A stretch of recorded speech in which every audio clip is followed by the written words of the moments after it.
ఇది శ్రీధర్ 45 అండి. వాళ్ళ విలేజ్ వచ్చేసి మన బట్లూరు విలేజ్, సత్తెనపల్లి మండలం, పల్నాడు జిల్లా. రైతు పేరు వచ్చేసి మందరం మోహన్ గారు. చూడండి కాపు శ్రీధర్ 45 సైజు ఒకసారి చూపించండి. కాయ సైజు చూడండి. పచ్చికాయకి ఎండుకాయకి పండుకాయ చూడండి అండి. పండుకాయ కూడా ఈ శ్రీధర్ 45 క్రీజా సీడ్స్ వాళ్ళది. ఒకసారి ఎత్తుకుంటే పోదండి, ఒకసారి చూపించండి, నీట్గా చూపించండి. ఇట్రండి. ఒక్క వైరస్ మొక్క లేదండి, ఎక్కడ ఒక్క వైరస్ లేదు. మల్చింగ్ వేసేసాడు రైతు. ఇటు చూడండి అటు చూపించండి. కాయ ఈ ఆకు వల్ల కనపడతలేదు చూడండి. ఒకసారి మొత్తం చెట్టు తిప్పు ఇట్లా అటు తిప్పండి, మధ్యలో అట్లా. అది చూడండి, ఒక్కసారి చూడండి. క్రీజా సీడ్స్ మళ్ళీ పచ్చికాయ చూడు, పైన ఎంత ఉందో. పైన చూపించి ఒకసారి, పైన తంతి చూపించి. తంతికి పచ్చికాయ చూడండి, అంత పచ్చికాయ ఉంది. క్రీజా సీడ్స్ వాళ్ళది శ్రీధర్ అనే వెరైటీ అండి. మళ్ళీ ఒక కొత్త వెరైటీ ఇది.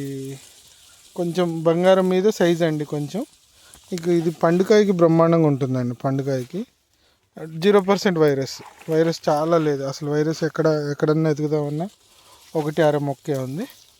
వాళ్ళ డేట్ వచ్చేసి 25వ తారీఖు 1వ నెల 2025. ఇటు రండి ఇటు వచ్చేసి ఇది కత్తండి. ఇది చూడండి, పచ్చికాయ చూడండి మొత్తం.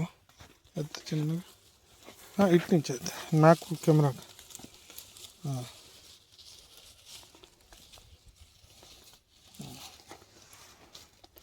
క్రీజా సీడ్స్ వాళ్ళది. ఎవరన్నా వచ్చి చూద్దాం అనుకుంటే చూడండి అండి, ఎక్సలెంట్గా ఉంది. లైవ్లో మాత్రం డీలర్లు ఎవరన్నా మాకు సహకరించాలనుకుంటే వచ్చి చూసుకోవచ్చండి. ఒకసారి రండి అమ్మా. ఇది ఖచ్చితంగా 20-25 క్వింటాలు వెయిట్. మనకి ఒక సీడ్లు వచ్చేసి మనకు సుమారు 130-140 గింజలు ఉన్నాయండి. మీరు ఒకసారి వచ్చి చూడండి. మంచి వెయిట్ వస్తుంది, మంచి కలరు. మీకు ఇప్పుడు పచ్చళ్ళ సీజన్, పండు మిరపకాయకి నెంబర్ 1గా ఉంటుంది కలర్ కానీ. చూడండి ఒకటే చెట్టు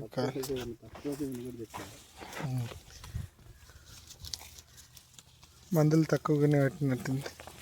క్రీజా సీడ్స్ వాళ్ళది శ్రీధర్ అనేవి, శ్రీధర్ 45 మంచి వెరైటీ అండి. బట్లూరు విలేజ్, సత్తెనపల్లి మండలం, Palnadu district. Okay, thank you.